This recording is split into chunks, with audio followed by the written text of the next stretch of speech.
नमस्कार दोस्तों, आप सभी का एक बार फिर से स्वागत है। दोस्तों, आज का हमारा वीडियो रहेगा घातांक एवं करणी के ऊपर। घातांक यानी कि इंडिसेस, सर्ट्स यानी कि करणी। आखिर ये होते क्या हैं, पहले हम इस बारे में डिस्कस कर लेते हैं। उसके बाद में इनसे रिलेटेड जो हमारे पास जो इम्पोर्टेंट फैक्ट्स हैं जिनको हमें याद करना चाहिए, उनके बारे में डिस्कस करेंगे। उसके बाद में हम उन क्वेश्चंस के बारे में डिस्कस करेंगे, उन क्वेश्चंस के कैलकुलेशंस करेंगे जो पहले previous years question paper competition exam में आ रखे हैं, या फिर उनसे मिलते जुलते क्वेश्चन हम सोल्व करने वाले हैं। तो चलिए दोस्तों शुरू करते हैं। तो सबसे पहले ले लेते हैं घातांक। तो घातांक वास्तव में होता क्या है? जैसे एक्स की पावर, कोई भी एक्स की XYZ कुछ भी ले सकते हो, अभी भी ABC कुछ भी ले सकते हो, जरूरी नहीं है एक्स ही लें। एक्स की पावर 5 ले ले जैसे हम उदाहरण के लिए, तो यहाँ पर x को हम बेस यानी कि आधार कहते हैं, और ये इसकी जो पावर होती है इसको कहते हैं हम इंडिसेस यानी कि घातांक। तो बेस x है और घातांक क्या है इसका 5। तो घातांक के नियम और करणी के नियम मैंने पहले से लिख लिए ताकि हमारा टाइम बच जाए। तो पहले हम चल पड़ते हैं घातांक के नियमों के ऊपर। तो इन घातांक के नियमों को आप माइंड में जो है रखिए और फिर क्वेश्चन की प्रैक्टिस करिए और इन नियमों को अप्लाई कर दीजिए। एक भी क्वेश्चन आपका गलत नहीं होगा, नियम को रटने की जरूरत भी नहीं है आपको। तो चलिए दोस्तों शुरू कर देते हैं। तो जैसे फर्स्ट वाला जो नियम हमारा ये है, इसके अंदर क्या दे रखा है, एक्स की पावर a गुणा एक्स की पावर b गुणा एक्स की पावर c गुणा में डॉट डॉट डॉट डॉट का क्या मतलब है कि ये जो टर्म्स हैं आगे भी ऐसे बढ़ती जाएंगी, एक्स की d एक्स की e ऐसे चलती जाएंगी। तो यहां पर नोट करने वाली बात क्या है कि जितनी भी टर्म्स दे रखी हैं वो एक तो सभी की सभी गुणा में है। देखो गुणा का निशान बीच में लगा रखा है। दूसरी बात यहां पर क्या है, बेस यानी कि x, सभी में x x x आगे भी x x x आता जाएगा जो कि बेस है और सभी का बराबर है। याद रखने वाली बात क्या है, इसके अंदर बेस बराबर है और सभी टर्म्स क्या किस में हैं, गुणा में दे रखी हैं। अगर बेस सभी का इक्वल हो यानी कि x x x जो यहाँ पे दे रखे हैं, x की जगह पे कुछ भी हो सकता है, जैसे 5 की 3, 5 की 4, 5 की 5, 5 की 6, तो बेस 5 बराबर हो गया। तो हमें क्या करना है, कैलकुलेट करने के लिए x की पावर में क्या लिखेंगे, जो बेस दे रखे हैं उसकी पावर में क्या हो जाएंगी, सभी पावर्स ऐड हो जाएंगी, सभी घातांक जुड़ जाएंगे। तो ये हमने क्या लिखा है इसका, x की power a plus b plus c, dot dot dot का मतलब है आगे अगर और टर्म्स होंगे तो उनका भी प्लस का d प्लस का e प्लस का f। तो ये पहला हमारा जो घातांक का नियम था वो ये आपको याद रखना है, जब बेस बराबर हो और वो गुणा में दे रखे हों तो पावर जुड़ जाएंगी। दूसरा नियम, अगर गुणा के बजाय भाग में दे रखे हों, अगर आधार बराबर हों और अलग अलग दो टर्म्स भाग में दे रखी हों, जैसे उदाहरण के लिए x की पावर a भाग में x की पावर b दे दिया, तो आप इसको क्या लिख सकते हो, x की पावर a माइनस b का क्या मतलब है कि आप इसको क्या कह सकते हो, इसको कह सकते हो x की पावर, देखो आप इसको ऐसे मान सकते हो x बटे x की पावर a बटे x की पावर b, यानी कि x की पावर a माइनस बी यानी कि आधार बराबर, तो नीचे वाली पावर ऊपर वाली में से घट जाएगी, आधार को एक बार लिख देंगे, तो x की पावर a माइनस बी। उदाहरण के लिए यदि x की जगह पे 5 मानूं मैं, 5 की पावर 4 और नीचे 5 की ही पावर 3 मानूं, तो आप इसको लिख सकते हो 5 की पावर 4 माइनस का 3, यानी कि 5 की पावर 4 माइनस का 3, 4 में से 3 घटेगा 1 बचेगा, यानी कि 5 की पावर 1, और 5 की पावर 1 लिखने की कोई जरूरत नहीं है, 5 आंसर। शायद माइंड में क्लियर हो गया होगा। तीसरा टाइप, ये वाला इंपॉर्टेंट टाइप है, ये ध्यान रखने वाली टाइप है, ये गलती होती है यहां पर, मेरे से भी गलती हो जाती है कई बार। तो यहां पर क्या दे रखा है, x की a की बाद में ब्रैकेट है, उसके बाद में b है, तो देखो ब्रैकेट के बाद में पावर अगर आ जाती है, देखो x की पावर तो a है, इस सारे के बाद में ब्रैकेट फिर b लगाया, इसका मतलब ये हुआ घातांक जो हैं वो आपस में गुणा में हैं, मल्टीप्लाई में होंगे वो। अगर मैं उदाहरण के लिए यदि मैं x की पावर 4 की, ये x की 5 ले लिया कोई बात नहीं, 5 की पावर 4 की पावर 3 है, तो इसका मतलब 4 3 12 हो जाएगा, यानी कि 5 की पावर 12 लिख सकते हो इसको आप। याद रखने वाली बात है, अगर एक ब्रैकेट और लगा दिया जाए और यहाँ पर 2 कर दिया जाए तो ये 12 तो बनी गई थी, या फिर 4 तिये 12 दूनी 24, यानी कि 5 की पावर 24 हो जाएगी। याद रखने वाली बात है ये, नहीं तो क्वेश्चन हो जाएगा गलत। ब्रैकेट के अंदर हो घातांक तो गुणा में बदल जाएंगे, उनकी गुणा हो जाएगी आपस में। चौथा नियम, ए गुणा बी गुणा सी गुणा डी गुणा में डॉट डॉट डॉट डॉट, मतलब आगे बढ़ता जा रहा है ये, इसकी पावर x दे रखी है तो आप ये कह सकते हो कि ये पावर x सभी के ऊपर लागू हो जाएगी। ए की x, मतलब ए के ऊपर भी x हो जाएगा, बी पर भी x हो जाएगा, सी पर भी x और डी पर भी x, आगे भी टर्म्स दे रखी हैं तो सभी पर x x x dot dot dot dot चलता जाएगा। उदाहरण के लिए एक ही जगह पे 5 4 3 2 1 ऐसे करके इसकी पावर 7 कर दिया जाए तो सभी के ऊपर 7 पावर हो जाएगी अलग अलग टर्म्स के ऊपर। मतलब ये पावर ब्रैकेट के बाद में जो पावर दे रखी है ये पावर सभी के ऊपर अप्लाई होती है। बात क्लियर हो गई होगी। नेक्स्ट जो हमारा याद रखने वाला जो इंपॉर्टेंट फैक्ट है वो है a की पावर x को हम लिख सकते हैं 1/a की पावर -x। मतलब देखो आप इसको इसके नीचे 1 मान लो ना, इसको नीचे 1 मान लेते हैं हम, इसके नीचे 1 मानोगे और इनको अगर आपस में, यानी कि ये इसका अंश है, ये इसका नीचे 1 मैंने लिखा, ये हर हो गया। अगर हर को अंश, अंश को हर बना दें तो पावर माइनस से गुणा हो जाती है उसकी। याद रखने वाली बात है ये। अगर अंश को हर या हर को अंश बना दिया, मान लिया आपने किसी अंश को हर बनाया तो उसकी पावर माइनस से गुणा हो जाएगी। अगर हर को अंश बनाया उसकी पावर भी ऊपर जा करके, अंश बनाएंगे तो ऊपर चली जाएगी वो, तो उसकी पावर भी माइनस से गुणा हो जाएगी। जैसे a की पावर x/1 मान सकते हो, अगर कुछ नहीं दे रखे ना तो आप इसको इसके नीचे 1 मान सकते हो। तो इसको क्या किया इसने, ये अंश को नीचे लेके आया तो ये हर बन गया, हर बनेगा तो माइनस से गुणा बनेगी। और अगर यहां पर माइनस होता, देखो यहां से समझ सकते हो आप, अगर यहां पर माइनस होता तो इसको नीचे भी फिर 1 मान सकते हो आप, तो ये नीचे आएगी तो ये माइनस से गुणा बनेगी, तो माइनस की तो पहले से ही थी, माइनस से फिर गुणा बनेगी, माइनस की माइनस से गुणा करते हैं तो प्लस बन जाएगा, तो ये 1/+ का a की x हो जाएगा। ये बात याद रखने वाली बात थी। नेक्स्ट जो हमारा इंपॉर्टेंट फैक्ट है वो है किसी भी वेरिएबल की या कांस्टेंट टर्म की पावर अगर 0 हो तो वो बराबर किसके होता है, 1 के। लेकिन इसमें ये कंडीशन है कि आपका जो बेस है, यानी कि यहाँ पर बेस a है, जैसे इसमें x बता रहा था मैं, यहाँ पर बेस a है, ये 0 नहीं हो सकता। यानी कि 0 की पावर 0 को आप 1 नहीं कहेंगे, वो तो 0 ही आएगा, फिर वो तो 0 ही हो जाएगा। तो आपका बेस जो है इस कंडीशन में 0 नहीं हो सकता, बेस नॉट इक्वल टू 0।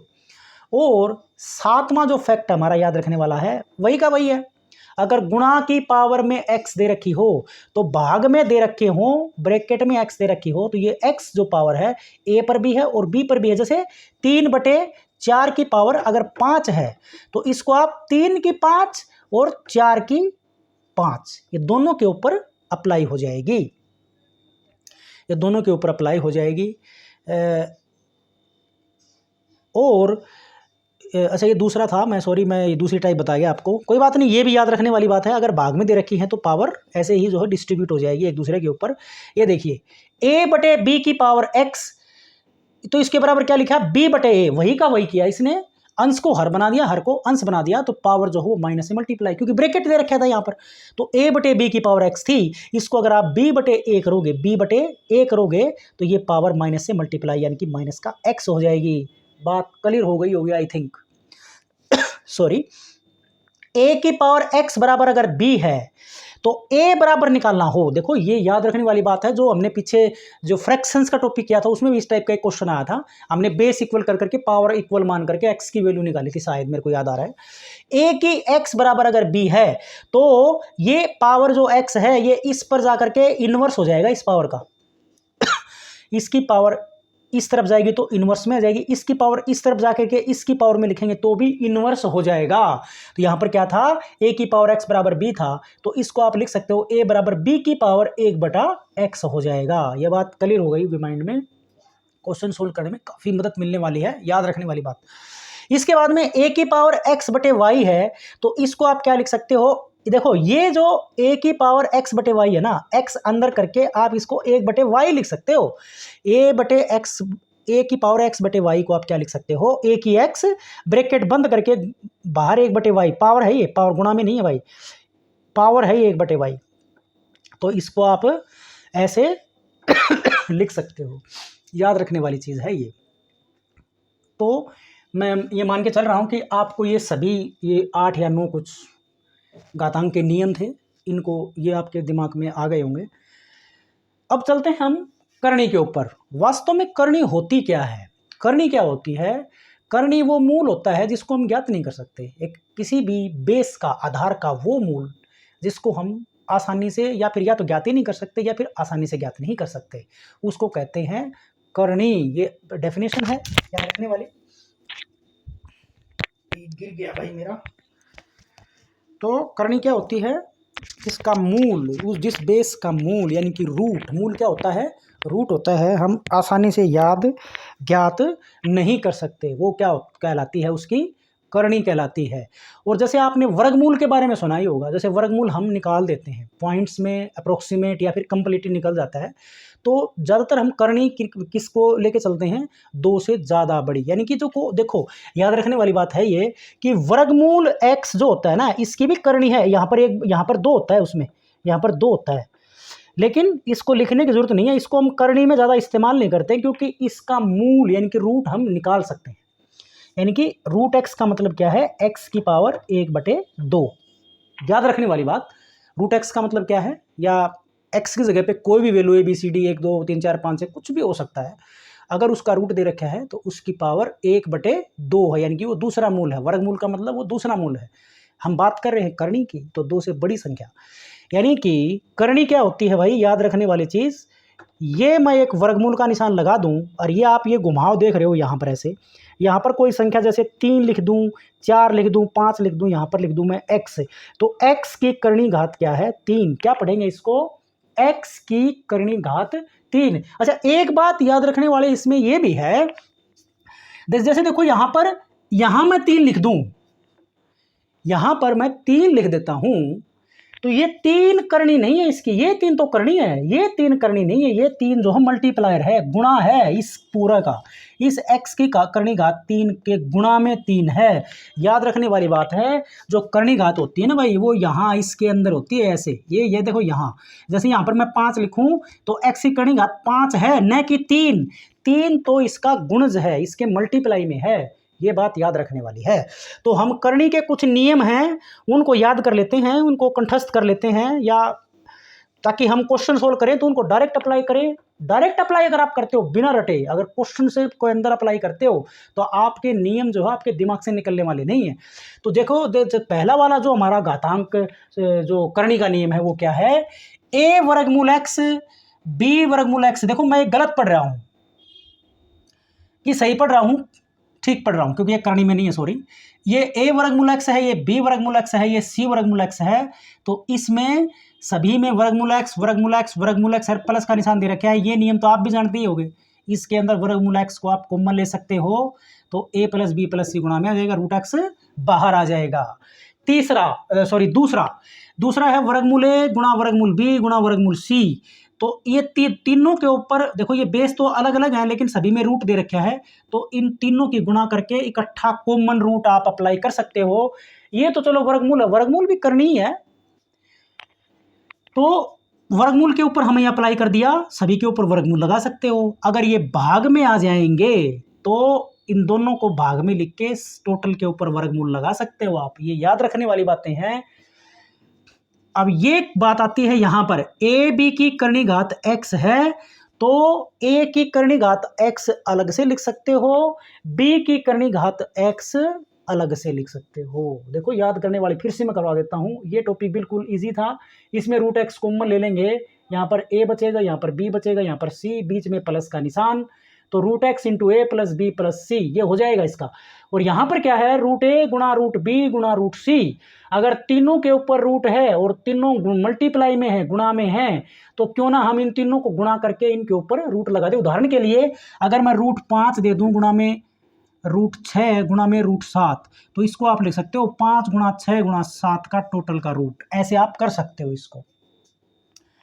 तीसरे के ऊपर फिर से आदत में रिवाइज करवा रहा हूं, रूट a भाग में रूट b, तो इसको भी वही का वही बात है। इसके अंदर अगर रूट 5 भाग में रूट 6 दे रखा है, तो 5/6 लिख के आप इसके ऊपर रूट ऐसे लगा सकते हो। इसने बस भाग के निशान में दे दिया, इतना सा ही फर्क है, आप इसको ऐसे लिख सकते हो, याद रखने वाली पॉइंट्स। इसके बाद में देखो ये आ जाता है, करणी घात में दे रखा है, अगर ए और बी की गुणा ए बी गुणा में है आपस में, और इन दोनों की करणी घात x है, तो इनको आप अलग अलग लिख सकते हो, अलग अलग लिख सकते हो। ए की करणी घात x अलग से, बी की करणी घात x अलग से।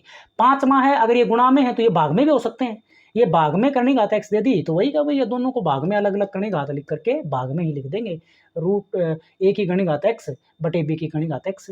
वैसे ही ये बात देखो, ये वाला ये इंपॉर्टेंट है, ये a की करणी घात x टोटल की करणी घात y, तो ये करणी घात आपस में गुणा में है, याद रखने वाली बात। ये ब्रैकेट वाला ही मैटर हो गया, ये ब्रैकेट वाला टाइप जो हमने एक ब्रैकेट का इसमें किया था, इस साइड वाले में एक ब्रैकेट वाला ये आया था, तो इसमें क्या है, करणी a की करणी घात x टोटल की फिर करणी घात y, तो ये क्या होगा, a की करणी घात x गुणा y। अगर इसके बाहर एक और z होता तो ये x y z हो जाता, एक और होता तो फिर गुणा में चला जाता।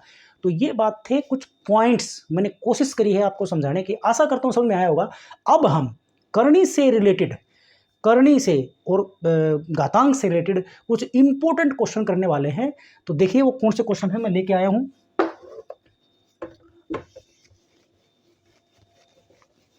को क्लियर कर देते हैं।